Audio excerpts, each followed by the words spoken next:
The crash captain R stared at the flickering emergency lights of the command center, the acrid smell of burned circuitry filling the air. Their sleek interstellar vessel, pride of the Vorn Confederation, lay half-buried in the soft earth, steam rising from its crash site in the cool Alaskan morning. "Status report," R demanded, brushing crystalline debris from his uniform. His gray skin appeared almost ashen under the emergency lighting. Navigator Dex looked up from her console, her 4 eyes blinking in sequence, a sign of distress among their kind. "Severe damage to propulsion systems. Hull integrity at 43%. Weapons offline. Communications ... She hesitated. "Completely inoperable. We're stranded, Captain." R clenched his jaw. This was a nightmare scenario. The Vorn Confederation was not meant to fail.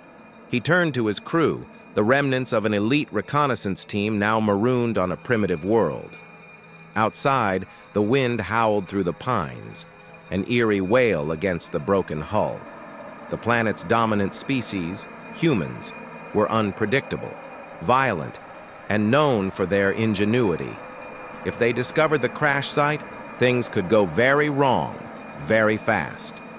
"Initiate cloaking protocols," he ordered, but Dex shook her head. "The core's misaligned. We don't have enough power." Silence hung thick. They were exposed, and something was moving in the forest beyond the wreckage. Watching, first contact. The static-filled distress beacon crackled in the dim cockpit, its frequency barely functional. Captain R swore under his breath. The humans would find them soon, and they had no means to fight or flee. A rustling sound snapped his attention to the external monitors. Motion, shadows shifting between the trees. The alien captain activated the external scanners, but before the system could process the data, the screen went black. A power surge? Or an outside interference? Suddenly, a loud metallic clang echoed from the hull. The crew tensed. Weapons Officer Yal reached for his plasma rifle, but Captain R gestured for patience. "We need to see what we're dealing with first." A low, deliberate knock followed. 3 slow raps against the broken airlock hatch. Whoever or whatever was outside wasn't trying to force their way in. They were announcing their presence. Captain R inhaled sharply. Against his better judgment, he pressed the manual override, letting the outer door slide open just an inch. Cold air rushed in, carrying the scent of pine and damp earth. Then a voice, gravelly, deliberate, and unmistakably human, spoke from the darkness. "You look like you need some help." The bargain Captain R exchanged glances with Dex and Yal. This was unexpected. Humans were supposed to be hostile to unknown entities, yet here was one offering assistance.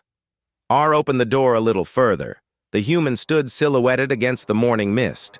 A heavy coat wrapped around his broad frame, and his piercing eyes studied the alien crew with unnerving calm.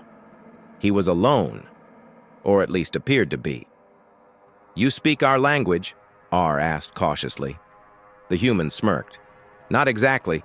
Your distress beacon's trying real hard to translate. It ain't perfect, but I get the gist." Dex's fingers hovered over the console, ready to shut the airlock at a moment's notice. Yal tightened his grip on his weapon. "You're in bad shape," the human continued, nodding toward the damaged ship. "Lucky for you, I fixed things." R narrowed his eyes. "And what do you want in return?" The human shrugged. "Haven't decided yet. Maybe just a good story, maybe something more." Silence. Then, to the crew's shock, R extended his hand, the universal gesture of agreement. "Very well, human. Let's talk." The deal was struck, but none of them knew what they had just invited inside. Hidden agendas. Inside the dimly lit command center, the human inspected the damaged systems with an unnerving level of familiarity. His fingers glided across the alien console, deciphering it faster than expected. "You're good at this," Dex muttered. "Too good." The human smirked, but didn't answer. Instead, he pulled out a worn, grease-stained toolkit and got to work. Sparks flew as he bypassed burnt-out circuits, his movements precise, almost rehearsed. Captain R watched closely. "Who are you?" "Really?" The human paused, then looked up. "Name's Carter. Let's just say, I've seen things, fixed things." His expression darkened. "And I know when something isn't what it seems." Before R could press further, an alert blared through the ship. External motion detected. Multiple entities. Dex's 4 eyes widened. "More humans?" Carter shook his head. "Number. If that's what I think it is, you've got bigger problems than just a broken ship." Outside, shadows gathered. Not human. Not friendly. The hunt, betrayal, survival, and the escape. The crew finds themselves in a desperate battle, not just for survival, but for escape. Carter reveals he is not just a mechanic, but a former military engineer with knowledge of secret projects involving extraterrestrials. As night falls, the creatures lurking in the woods attack. These are not humans, but engineered predators, monstrosities created by Earth's Black Ops agencies. A brutal fight ensues, with the Vorn crew and Carter barely managing to hold the creatures off.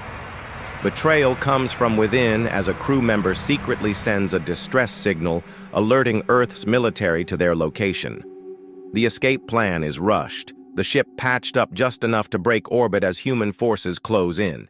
In a desperate final battle, Carter helps the crew override Earth's satellite defenses, allowing Pride of the Vorn Confederation to make the jump into hyperspace.